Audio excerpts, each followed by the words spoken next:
bersama kami di Kencur, Keluhan dan Curhat, yaitu salah satu kegiatan dari Love Yourself Indonesia, podcastnya. Nah, untuk hari ini kita akan membahas tema yang sangat-sangat menarik nih, kritis hadapi krisis emosional, kan. Nah, biasanya kan kalau misalnya kita udah bertambah usia nih, mulai makin-makin dewasa, kita bakal punya banyak cita-cita, punya banyak keinginan nih, punya banyak planning ke depannya mau gimana, ya kan? Nah, tapi seiring waktu kita menjalani proses untuk mencapai planning kita, kadang kita tuh suka nengok ke kanan, nengok ke kiri. Nah, ketika nengok, kadang kita melihat kayak mungkin ada teman kita sebaya yang kita rasa lebih sukses atau lebih mulus jalannya, sehingga mereka kadang bikin kita ngerasa down secara tidak langsung.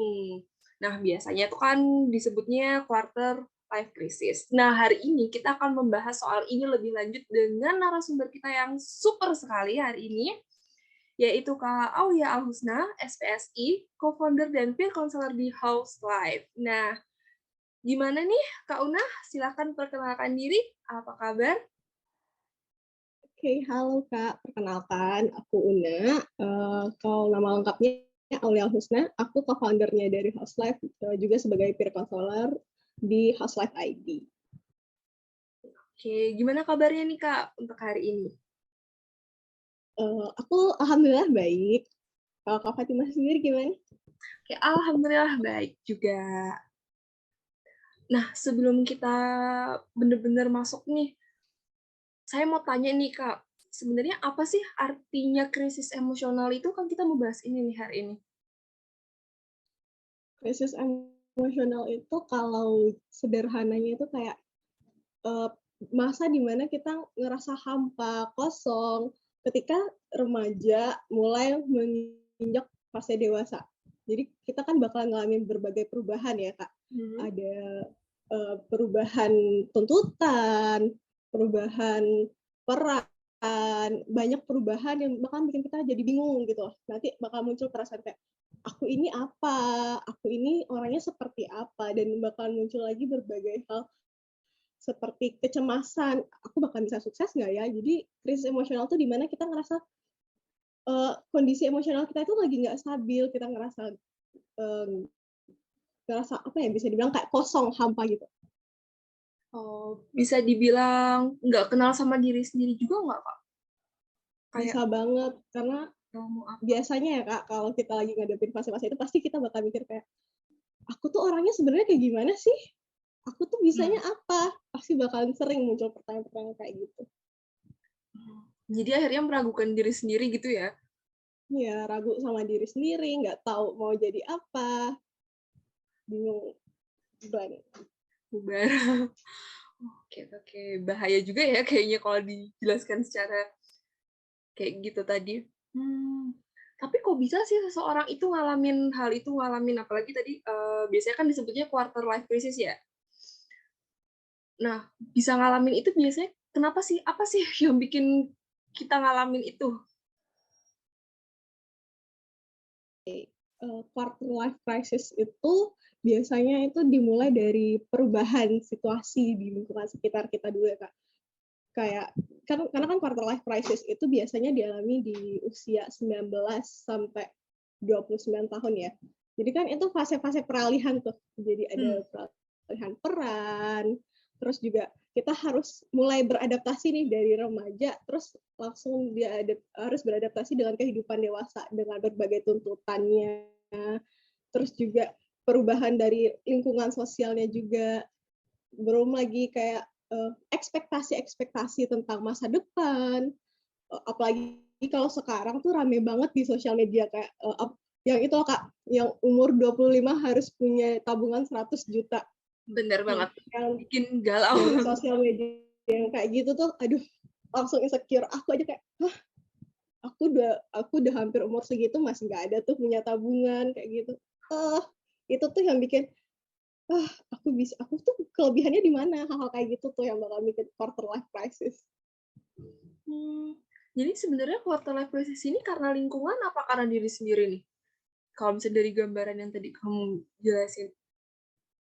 Dua-duanya sih, dari diri sendiri, dari kita yang masih nggak tahu sama diri kita, masih meragukan akunya seperti apa, terus diperkuat juga dengan exposure dari lingkungan sekitar, kayak tuntutan orang tua, ekspektasi orang tua, dan sosial media. Jadi harus pandailah memanage diri gitu.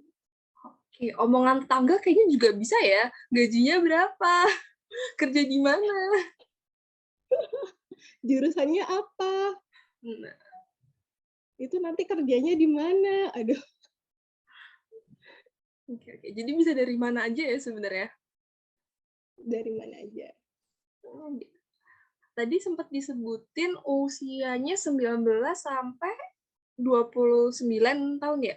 Iya. Berarti kayak masa-masa baru masuk ke usia dewasa nih. Hmm. Makanya tadi kamu bilang juga peralihan ya, Kak? Iya, Kak, peralihan. Oke. Berarti kalau misalnya sudah di usia 29 itu udah nggak ngerasain itu atau mungkin udah beda lagi nih sebenarnya? Mungkin karena ini quarter life crisis ya, istilahnya quarter life crisis atau krisis separuh hidup gitu kan ya. Jadi kita asumsikanlah kehidupan itu 100 tahun, biasanya tuh puncak-puncaknya ya di usia 25. Apalagi itu kan masa-masa produktif kita ya, Kak. Baru-baru dewasa awal itu benar-benar masa produktif. Jadi kalau kenapa ahli itu pada bilang rata-rata usianya segitu, karena ya itu kayak kita lagi di fase, lagi di puncak-puncaknya pengen bereksplorasi dengan tuntutannya, perubahan tuntutannya, makanya di situ. Tapi kalau mungkin setelah itu kita merasakan lain, mungkin bisa dibilang itu istilah krisisnya yang lain lagi gitu loh. Tapi tetap aja kan selama kita hidup tuh pasti bakal ada tantangan-tantangan yang kita hadapin. Oke, gitu. Jadi berdasarkan dari ahli ya yang mengasumsikan dari 100 tahun nih. Jadi ada dapat gambaran. Soalnya kan kadang kita baca quarter life crisis usia 25 tahun. Kenapa 25 tahun gitu kan? Oke. Ternyata saya jadi dapat gambaran nih dari mana istilahnya. Nah, sebenarnya kalau misalnya kayak quarter life crisis ini dialamin semua orang nggak sih? Atau cuma orang-orang tertentu aja yang ngalamin ini? Nah, ini tuh dulu sempat jadi pembahasan aku juga tuh sama teman-teman, sama psikolog kita juga. Jadi sebenarnya kita agak bingung, kenapa sih kok hampir kalau sekarang tuh semua orang bilang quarter life crisis. Akhirnya kita diskusi sama psikolog juga, kita coba riset juga, ternyata ada loh Kak orang-orang yang nggak ngalamin quarter life crisis. Jadi nggak semua orang. Dan itu balik lagi bagaimana kita bisa mengelola emosi kita gitu loh. Oke, berarti saya masuk di kebanyakan orang yang sempat mengalami quarter life crisis. Aduh, Aduh, kayak aduh. gimana tuh Kak? Kenapa? Kayak gimana tuh kalau yang Kakak alami? Biasa ya, kalau misalnya kadang kita udah lulus, terus ngeliat temen yang udah bisa dapat tempat kerja, udah nikah, udah segala macem. Wah, muncul nih pikiran yang segala macem. Aduh, relatable. Oh, jadi ternyata nggak semua orang ya, tapi saya masuk ke kebanyakan berarti nih. Aku juga orang kebanyakan sih. Oke. Berarti salut sama yang nggak mengalami ya, berarti manajemen emosinya bagus banget tuh. Mungkin juga mereka punya resiliensi yang bagus juga kali ya Kak ya, resiliensinya. Bener-bener. Jadi mereka lebih kuat tahan. ngerasain. Oke. Nah, kalau misalnya nih kita ngalamin nih quarter life crisis, terus kita biarin aja, nggak kita apa-apain, itu bakalan jadinya kayak gimana tuh efeknya ke kita? Sebenarnya apapun masalah di diri kita ya Kak, kondisi kita, kesehatan mental ataupun kesehatan fisik, kalau kita udah ngerasa nggak nyaman, dibiarin justru bakal makin parah kan. Bener banget. Jadi kalau namanya juga quarter life crisis, udah ngerasa bingung, udah ngerasa hampa, dibiarin malah makin stres. Justru malah bakal menghambat kita untuk makin berkembang gitu. Malah kalau dibiarin kayak sekarang aku lagi ngerasa cemas, aku bakal bisa sukses nggak? Kalau aku cuma stuck di sana, aku nggak berusaha keluar, ya aku sampai kapanpun ya aku nggak bakal sukses. ya, aku bahkan duduk-duduk aja ngelamun mikirin, aku tuh bisanya apa, tanpa ada usaha. Nanti efeknya kalau lebih parahnya lagi tuh malah bakal nyampe ke gangguan kesehatan mental lainnya gitu. Bahkan Wah, bisa berujung depresi kadang. bahaya juga ya kalau misalnya bisa sampai berujung ke gangguan kesehatan mental yang lain nih, apalagi sampai depresi. Berarti mungkin banyak ya sebenarnya kasus-kasus yang tidak terselesaikan dan akhirnya nyampe ke gangguan kesehatan. Iya sih. Kalau kasusnya nggak terselesaikan atau kita kayak kondisinya tuh udah parah, sebenarnya tuh udah bukan quarter life crisis lagi, tapi kayak udahlah kan quarter life crisis tuh normal, ya nggak ada usaha buat berubah ya kondisinya malah kita yang sebenarnya udah ada masalah lainnya malah makin memperburuk gitu. Jadi yang penting aware sih dengan diri sendiri. Sampai mana kita harus mencari bantuan gitu. Oke, jadi benar-benar harus tahu kemampuan kita ya, kapan buat cari bantuan gitu. Oke. Terus tadi juga sempat Kak Una menyebutkan hal yang wajar. Berarti ini wajar ya dialami meskipun semua nggak mengalami hal ini? Bisa dibilang wajar sih Kak. Karena hampir semua orang mengalami dan itu tuh bisa dibilang kayak tantangan kamu untuk hidup. Tantangan kamu ketika menjadi dewasa. Yang penting kan kalau kita bisa melewati fase ini, kita bakal jadi pribadi yang lebih kuat, yang lebih tangguh. Jadi halnya wajar kalau kamu bisa, apalagi bakal jadi lebih baik kalau kamu bisa mengendalikan diri kamu dengan baik. Oke, oke, oke. Jadi sebenarnya kalau misalnya buat yang nonton ini ngerasain itu, ini hal yang wajar. Tapi juga harus tahu nih kewajarannya sampai mana. Kalau udah ganggu, wah berarti udah harus tanda tanya nih, harus cari bantuan. Iya. Kita udah banyak bahas nih soal quarter life crisis, tapi kita belum bahas deh sebenarnya ciri-ciri orang yang ngalamin tuh kayak gimana sih? Mereka yang seperti apa yang bisa dikatakan sebagai orang yang mengalami quarter life crisis? Atau mungkin malah sebenarnya cuman khawatir yang biasa, tapi beda sama quarter life crisis atau gimana gitu? Apalah ciri-cirinya supaya kita bisa tahu nih yang ada di quarter life crisis itu yang seperti apa? Oke, jadi kalau quarter life crisis itu kan masalahnya banyak ya kayak di masalah dari peralihan dari remaja ke dewasa itu kan banyak. Ada yang kayak masalah kalau rata-rata itu kalau mahasiswa atau fresh graduate itu kayak mimpi dan harapan gitu kayak aku nanti ke depannya jadi apa, terus harapannya aku mau seperti apa, terus juga ada hubungan dengan hubungan lingkungan sosial ya, pertemanan, pasangan, tuntutan keluarga untuk segera menikah, jenjang karir yang kayak gitu kan. Nah, masalah-masalah kayak gitu tuh kalau orang yang udah mengalami yang sedang mengalami quarter life crisis itu bakalan merasa bimbang karena kan quarter life crisis itu kita bahkan punya ada perasaan bimbang, kosong gitu ya. Jadi orang quarter life seseorang yang mengalami quarter life crisis itu bimbang gitu kalau udah dewasa dia itu maunya kemana, dia mau jadi seperti apa gitu sesuai dengan masalah-masalah dia masing-masing gitu kan. Terus juga dia ngerasa nggak berdaya kayak situasinya kok jelek terus ya, hidup gue kok sial mulu, kok dunia tuh kayak nggak berpihak, aku nggak bisa memperbaiki keadaan ini, aku malah hidupnya kayak gini aja.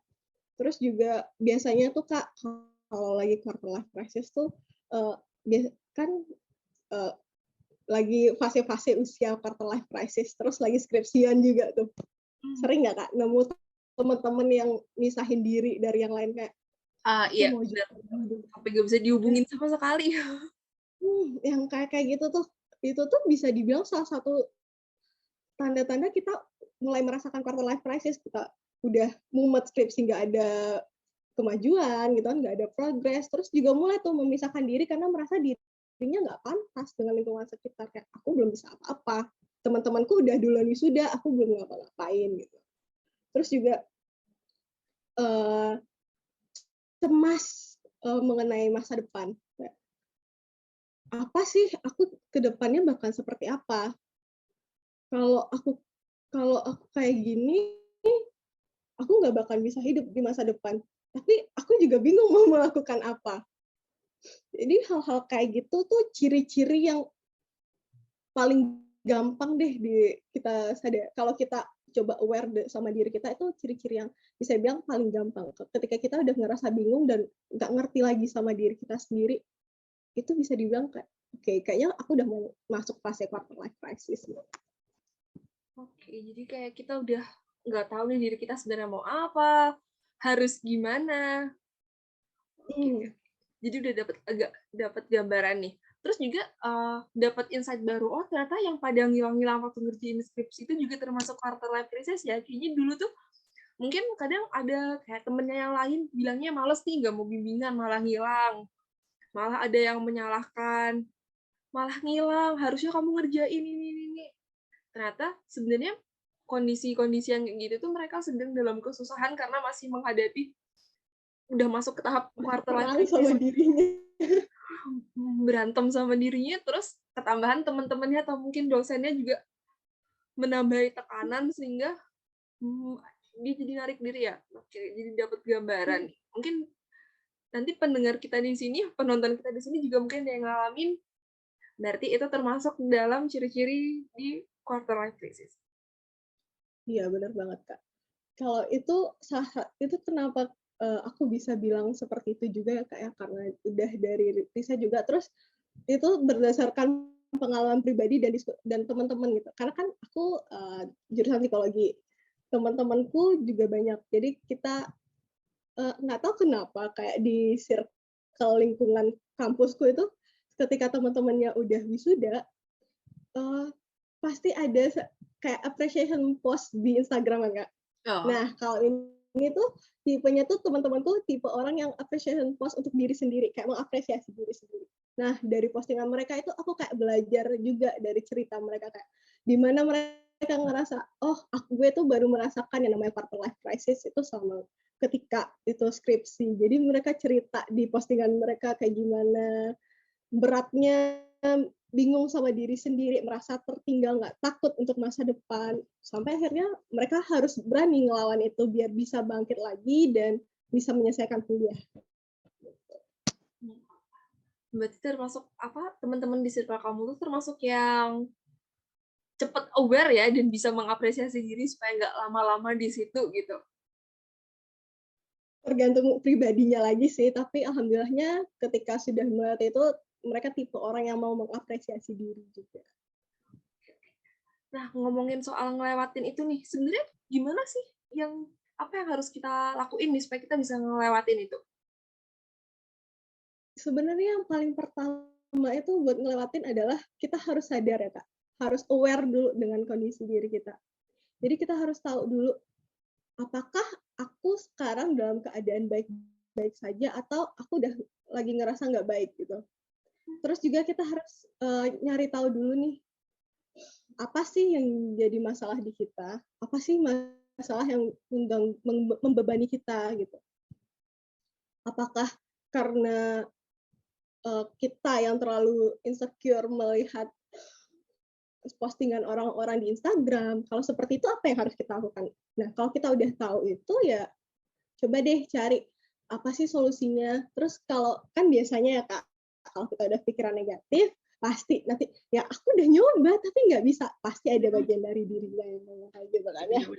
Nah, kalau kayak gitu berarti kita juga harus nyatet lagi tuh, oke, aku udah pernah nyoba ini tapi ini nggak efektif. Kenapa juga gitu. Nah, ketika kita kayak gitu kan butuh energi yang banyak. Jangan lupa juga untuk berusaha mencari support system.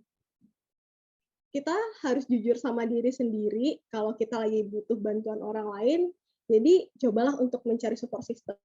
Kalau memang kita ngerasa nggak punya teman untuk cerita, ya udah cari bantuan ke ahli nggak apa-apa. Karena kan kita nggak perlu sebenarnya dalam keadaan sakit banget baru nyari bantuan ahli. Jadi kalau udah dari sana, mulai deh kita bisa sedikit demi sedikit tuh bisa mengurai semua masalah-masalah gitu. Oke, jadi tadi ada aware, yang pertama harus tahu nih kita gimana. Terus dari kalau udah tahu gimana, kita menganalisis nih sebenarnya kita kenapa buat ngambil langkah. Lalu terus setelahnya cari tahu deh apa yang bisa. Berarti setelah ngambil langkah, kita evaluasi nih cara apa yang berhasil dan nggak berhasil buat menentukan langkah berikutnya. Dan terus habis itu juga cari support system untuk mendukung kita, dan perlu untuk mencari ahli ketika memang nggak bisa menangani ini sendiri gitu ya.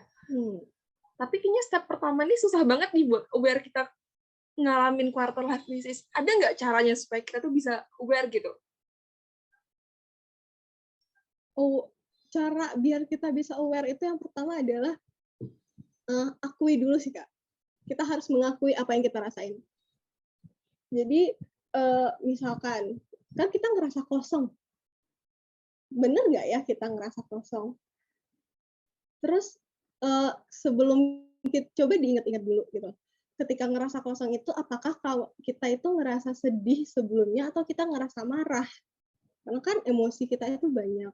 Jadi yang paling pertama itu biar kita aware adalah akui dulu apa yang kita rasain. Karena biasanya kita ngerasa kosong itu karena kita menolak juga emosi-emosi yang pernah yang udah kita rasain. Kita tahu aku nggak sedih, aku nggak kesel, aku nggak marah, aku nggak kecewa. Jadi akhirnya tapi aku nggak ngerasain apa-apa, ngerasa kayak gitu. Jadi ya yang paling pertama adalah harus akui dulu apa yang kita rasain. Kalau kita ngerasa nggak baik ya akui dulu. Terus juga aware itu kan artinya kita peduli, peduli dan berusaha lebih tahu gitu kan ya. Mungkin bisa dirasain dengan kehidupan sehari-hari. Biasanya sebelumnya aku tipe orang yang seperti apa. Aku orangnya lebih aktif berteman, terus sekarang ketika aku lagi ngerasa nggak nyaman, ini aku udah 2 minggu lebih aku nggak mau ketemu sama orang, nggak berinteraksi sama orang.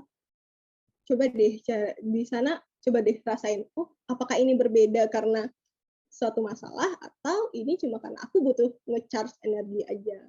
Jadi kita kayak coba ngobrol sama diri sendiri juga gitu. Jadi perlu diskusi sama diri sendiri ya, nggak cuma sama orang. Oke.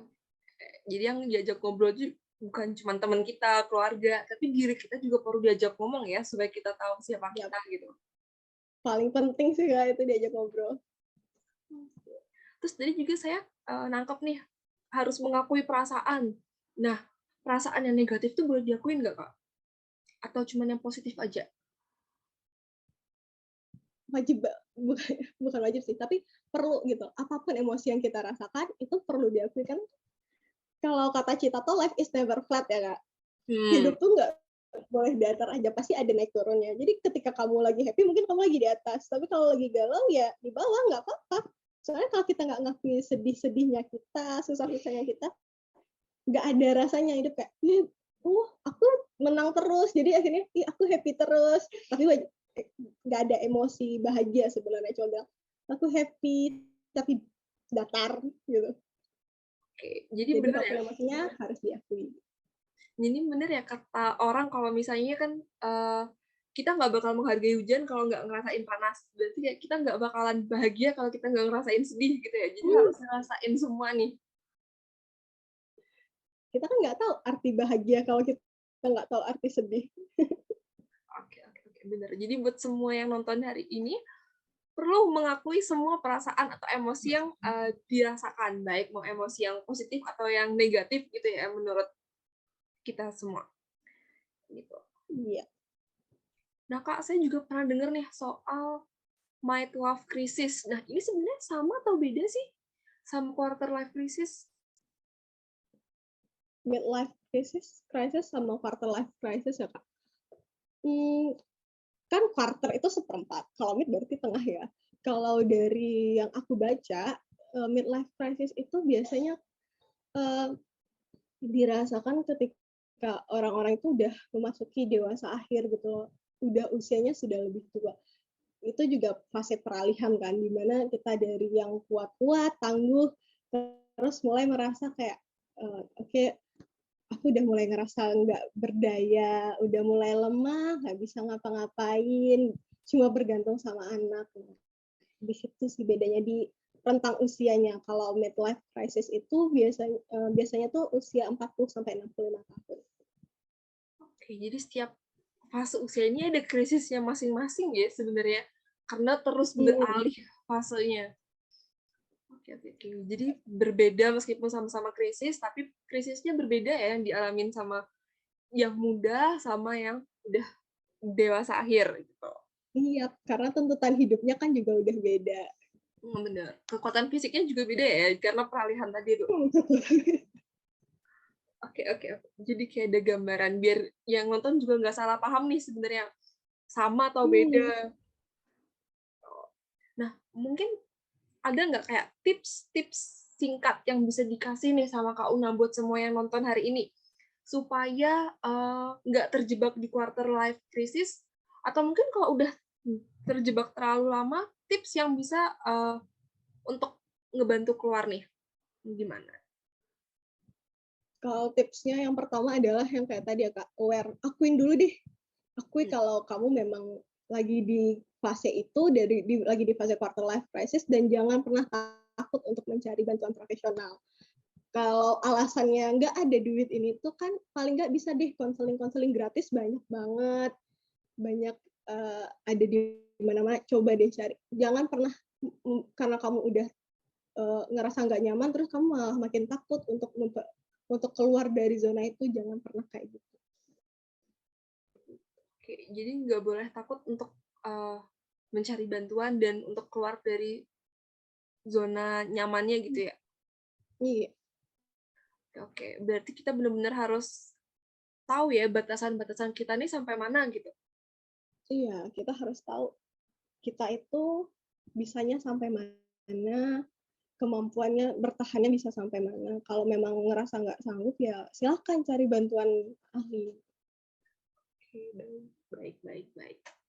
Nah, ini juga tadi sempat kita bahas kan salah satu tekanan tuh omongan orang ya. Gimana sih? Ada nggak dari Kak Una tips buat nggak dengerin omongan orang supaya nggak makin-makin nih masa-masa Aduh, quarter life krisisnya?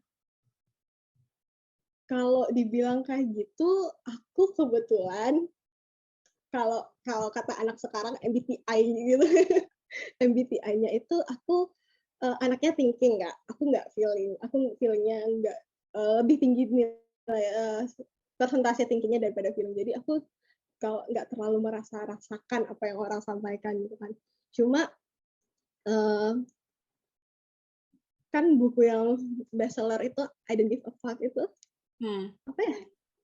Aduh aku lupa judulnya. Yang itu yang seni bersikap bodo amat. Oh Nah ya. itu.